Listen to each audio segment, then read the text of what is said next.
السلام علیکم۔ سلطان شمس الدین التمش بڑا نکسیت اور اولیاء کرام سے بے پناہ عقیدت رکھنے والا اور احترام کرنے والا حکمران تھا۔ سلطان کی بڑے عرصے سے یہ خواہش تھی کہ شہر کے نزدیک پانی کا ایک حوض تعمیر کروایا جائے تاکہ شہر کے لوگوں کو پانی آسانی سے مل سکے، کیونکہ ان دنوں شہر میں پانی کی بہت زیادہ قلت تھی اور پانی کا حصول بہت مشکل تھا۔ ایک دن سلطان شمس الدین التمش کو خواب میں حضور نبی کریم صلی اللہ علیہ وسلم کی زیارت ہوئی۔ سلطان نے دیکھا کہ حضور صلی اللہ علیہ وسلم گھوڑے پر تشریف فرما ایک مقام پر کھڑے ہیں اور ارشاد فرما رہے ہیں، اے شمس الدین، اس جگہ پر لوگوں کے لیے پانی کا ایک حوض بنوا دو۔ صبح ہوئی تو سلطان نے فوری طور پر ایک خادم حضرت خواجہ قطب الدین بختیار کاکی رحمۃ اللہ علیہ کی خدمت میں روانہ کیا کہ میں نے آج رات ایک خواب دیکھا ہے، اگر آپ حکم فرمائیں تو میں خدمت میں حاضر ہو کر عرض کروں۔ خادم کی زبان میں یہ پیغام سن کر آپ نے فرمایا، سلطان سے جا کر کہہ دو کہ حضور نبی کریم صلی اللہ علیہ وسلم نے جس مقام پر حوض تعمیر کرنے کا حکم دیا ہے میں اس مقام پر جا رہا ہوں، تم بھی وہاں تک پہنچو۔ سلطان یہ بات سن کر بڑا حیران ہوا کہ حضرت خواجہ صاحب نے پورے باطنی سے اس کے حق کو معلوم کر لیا۔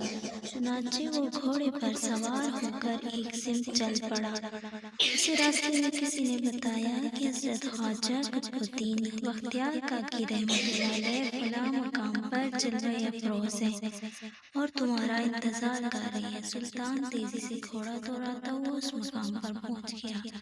سلطان نے دیکھا کہ آپ نماز کی ادائیگی میں مشغول ہیں۔ نماز سے فارغ ہونے کے بعد سلطان آگے بڑھا اور آپ کے ہاتھوں کو بوسہ دیا۔ سلطان التمش نے جس مقام پر حضور نبی کریم صلی اللہ علیہ وسلم کی خواب میں زیارت کی تھی، اس جگہ پر گھوڑے کی سونگ کے نشان صاف دکھائی دے رہے تھے، وہاں پانی بھی تھا۔ چنانچہ سلطان شمس الدین التمش نے اسی جگہ پر حوض کی تعمیر شروع کرا دی۔ سلطان کا تعمیر کروایا ہوا حوض آج بھی اس مقام پر موجود ہے۔ حضرت خواجہ قطب الدین بختیار کاکی رحمۃ اللہ علیہ اکثر اس حوض کے کنارے عبادت الہی میں مشغول رہا کرتے تھے۔ سلطان الشہباء حضرت امیر خسرو رحمۃ اللہ علیہ نے اپنی کتاب قرآن الصادین میں اس حوض کی بہت کچھ تعریف فرمائی ہے۔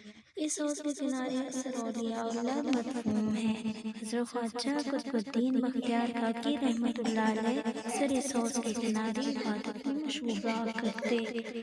اسی حوض کے کنارے حضرت خواجہ قطب صاحب کا دربار قطبیت آراستہ ہوتا تھا۔ درباریوں میں حضرت قاضی حمید الدین ناگواری، خواجہ محمود معینہ دوست، شیخ بدر الدین غزنوی اور شیخ تاج الدین منور رحمۃ اللہ علیہ خصوصیت سے قابل ذکر ہیں۔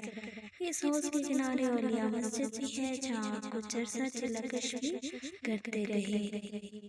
سالک السالکین میں ہے کہ ایک روز ایک شتر سوار نیلے رنگ کا لباس سے بتن کیے ہوئے اس حوض پر آیا، غسل کر کے تو کھانا ادا کیا۔ اس وقت اس مسجد میں جو سلطان شمس الدین کی لنگرخانہ کے قریب لب حوض واقع تھی، بزرگان نصوص صدر موجود تھے۔ نماز کے بعد اس بزرگ نے بآواز بلند دریافت کیا کہ اس مسجد میں کون کون صاحب بیٹھے ہوئے ہیں؟ شیخ تاج الدین منور نے جواب دیا، چند فقراء یاد الہی میں بیٹھے ہیں۔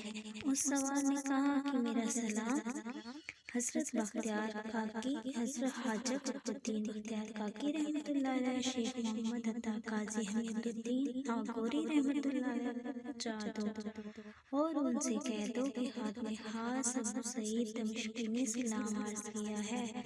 جس وقت حضرت خواجہ قطب صاحب نے ابو سعید دشتی کا نام سنا، درویشوں کے ہمراہ ملاقات کے لیے دوڑے۔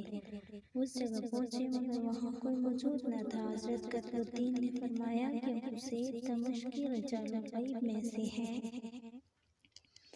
اگر آپ کو ویڈیو اچھی لگی ہو تو اس ویڈیو کو لائک کر دیں، چینل کو سبسکرائب کر دیں اور ساتھ لگے بیل آئیکن کو بھی ضرور پریس کریں۔